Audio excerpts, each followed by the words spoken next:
Hey everybody, it's John from the Hustle Daily Show. Before we get into the show today, did you know that HubSpot launched an AI chatbot that helps you build awesome campaigns at scale with just a few prompts?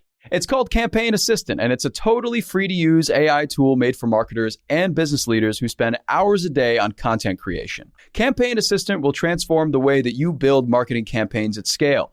Craft personalized emails, ads, and landing pages in just a matter of minutes.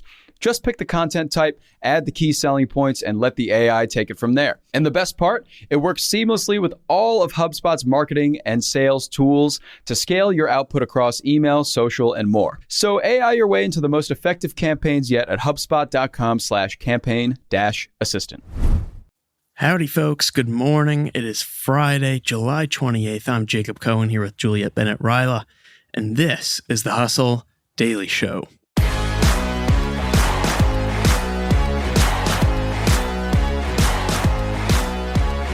On tap for today, you've heard of Airbnb, but maybe you don't have a house or an apartment to list online. That's okay, because nowadays, all kinds of companies have made it possible to turn things like your car into a business of its own, and with multiple revenue streams at that. Now, as for whether you should do this, is another discussion, and we'll get into all this in just a bit, but before we do, let's talk about what else is happening in the world of business and tech. Let's get crack-a-lackin'. All right, Juliet, why don't you lead us off? What's going on today?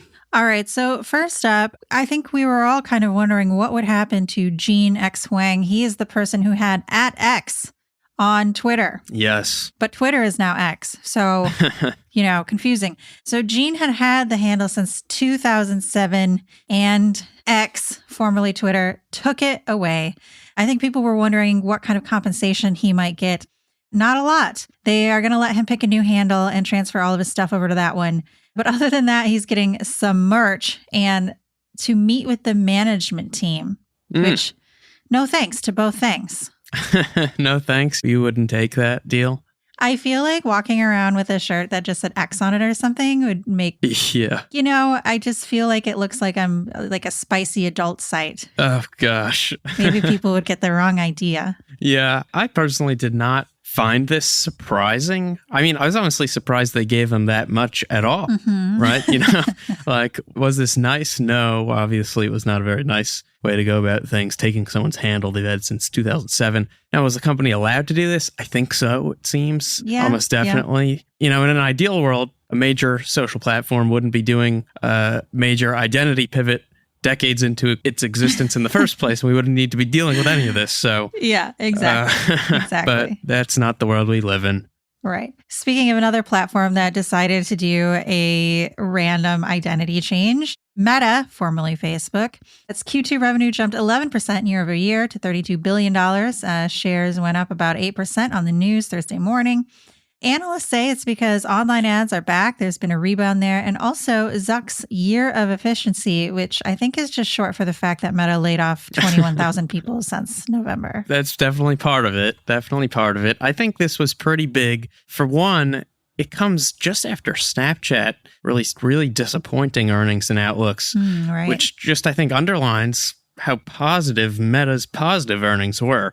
And I also think it's going to give them just more room to breathe in terms of long-term metaverse investments and any investor scrutiny over that spending, now that the business is doing well. Currently, he can afford to invest more in the metaverse for 10 years from now, and people won't give him such a hard time about it, or at least not as hard a time as they were giving him. He loves that metaverse.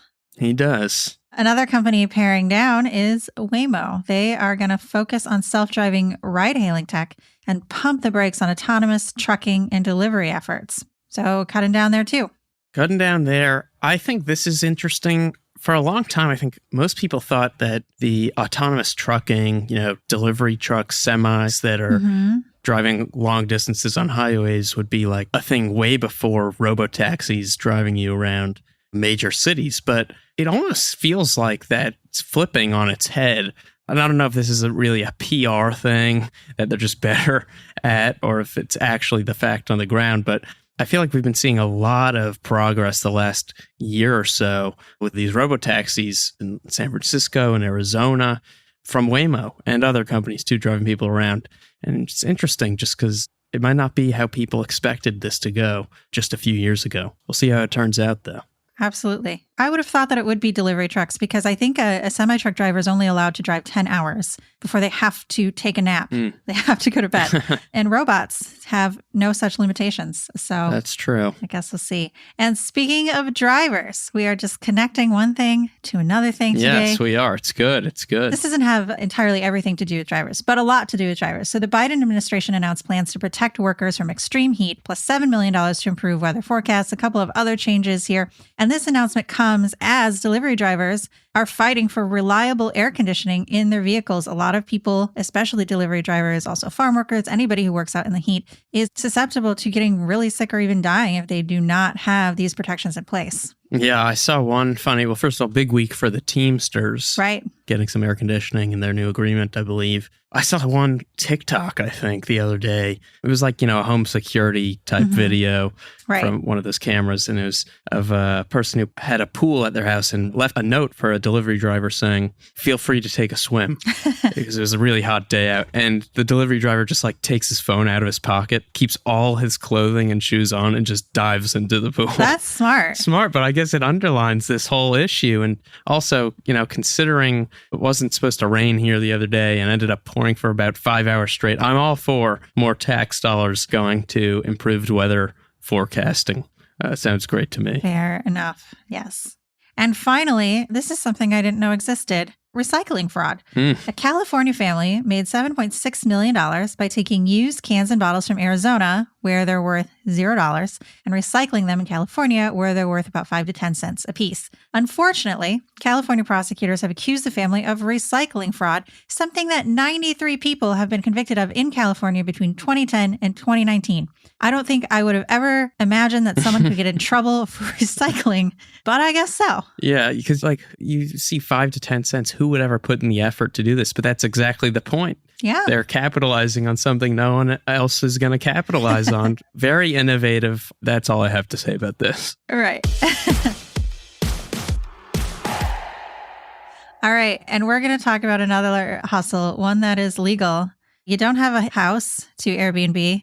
You don't have an apartment to Airbnb, or if you're like me and your landlord definitely won't let you. But what about your car? Yes. So this is interesting. I decided to write this story after reading a bit of information about this company that we'll discuss soon, kind of the Airbnb for cars. And it kind of just got me thinking, in the past few years, we've just entered this full throttle phase of just renting every single object that you can own. Right. And companies being built around each and every use case. And we'll get into just how crazy this has become. But, I want to start by talking about Turo, which is billed as the Airbnb for cars, kind of their thesis, their use cases. Enterprise, the biggest rental car company in the United States, has, I think, 1.7 million car fleet. Oh, wow. And that's hard to disrupt, right? But when you have the combined power of the more than 117 million American households that own at least one car, and you have them all join forces and put all their cars up for rental, then you can actually potentially take a big chunk of the market. And apparently, according to the Wall Street Journal, there are actually some entrepreneurs now who are using Turo and other platforms like it to build out their own little rental enterprises, pun intended for sure. And just for some numbers, on Turo, around 15% of hosts list 3 or more vehicles. So they're really building out a business out of this almost. And on another app, GetAround, around 70% of cars are owned by power hosts who host multiple vehicles. I read one host even offers 1,000 cars, which just seems really stressful. Right. And they depreciate exactly in a way that houses do not. They depreciate very quickly. And I think that's why the economics in this business probably are not fantastic. There's probably a lot of cost up front, a lot of problems with cars that occur and expenses that just come up. And then, of course, the car depreciates in value really quickly. Yeah. But this got me thinking about just this whole rental sharing, peer-to-peer economy that has just popped up in the last few years, and probably over the last decade, but really prevalent in the last few years. Turo is just one of a number of companies Airbnb-ifying cars and different parts of cars. So Turo, of course, is letting you rent a car to drive it around, but there are companies that specialize in renting out the roof of your car. Firefly has raised more than $50 million for its kind of digital car top advertising units that you used to see just on taxis that you can now put on rideshare vehicles. Yes, I saw that. Yeah. A Lyft I called just recently had one. Right. And yeah, Uber and Lyft have both moved into this as well, which, makes a lot of sense for those businesses. And I think it's really smart. But there are other use cases here too. Obviously, the parking of cars. Spot Hero sold over $1 billion in parking reservations since it was started. There are other companies in this space too. I was reading about one company called Cargo, which raised, I think, $40 million, according to Axios, for its snack boxes that you could install in the center console in your Uber or Lyft and then, sell snacks out of. I think that company had to pivot to actually the rooftop advertising, but may have shut down. I'm not sure. Okay. And then I saw another company, Octopus, was acquired by T-Mobile actually last year. They build some of those touch screens that you put behind the headrest. Ooh. Yes. For entertainment and information about your Uber or Lyft ride. I like those. They have trivia. Yeah, yes, it's very fun. But you can literally turn your car into a business with 5 different revenue streams if you use all of these things. And it's really crazy. I don't know if you should be doing that, but you can do it. Yeah. And the interesting thing is, it's really not just cars that we're seeing this happen to. Millions and millions of people have used services like HipCamp, which is like Airbnb for those of us who are okay with bugs and sleeping outside. Swimply is a really great business that started out with pool marketplace, but it's expanded into yards, pickleball courts, tennis courts, basketball courts. They're going to move into home gyms, they say. And another company, Boat Setter, offers access to a boat marketplace. This is just out of control, but also makes complete sense. Yes. I actually just had a PR person from the company Get My Boat say that they were renting a Barbie dreamboat. Okay, there you go. So, there are a lot of, potential marketing tie-in opportunities here. And I think it just really speaks to the fact that people are just hustling and trying to get anything they can out of everything that is so expensive. Yep. When you think about how expensive the rent is, sure, yeah, rent your pool. Right. If you think about how expensive it is to buy a car nowadays, sure, drive around with an ad on top. Exactly. Although I will say, this is actually how I lost my 2 parking spaces at my apartment. How? So I don't have a car, but my apartment had 2 parking spaces. They're like a tandem situation. Yeah. And so I was just like, okay, you're charging me $50 a month for them.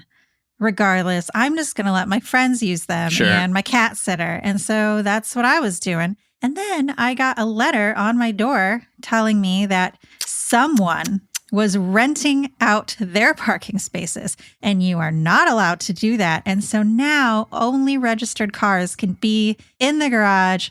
Otherwise, they're getting towed. And obviously, I don't want my friends or my cats that are towed. So now I don't know what to do with the space. You know what's going to end up happening? They're going to have you decide if you are going to use the space or not. And if you don't use it, then they're going to start renting it out. Yeah, then they're going to make money on it. But exactly. I can't. And I wasn't even doing that. I was just being nice to my friends. Exactly. So I don't know. I would listen to an entire other podcast episode about the fight between landlords and people trying to rent out various parts of their apartment. But you can't win. You can't win. No.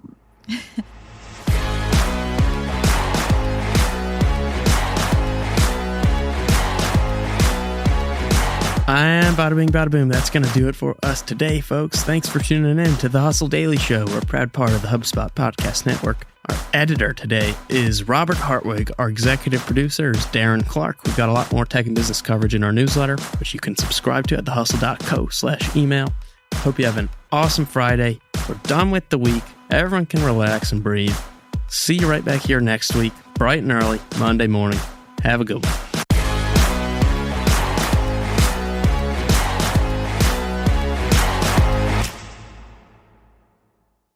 Let me tell you about a show that I've been loving lately. It's called Entrepreneurs on Fire. It's hosted by the incredible John Lee Dumas. It's available now on the HubSpot podcast network.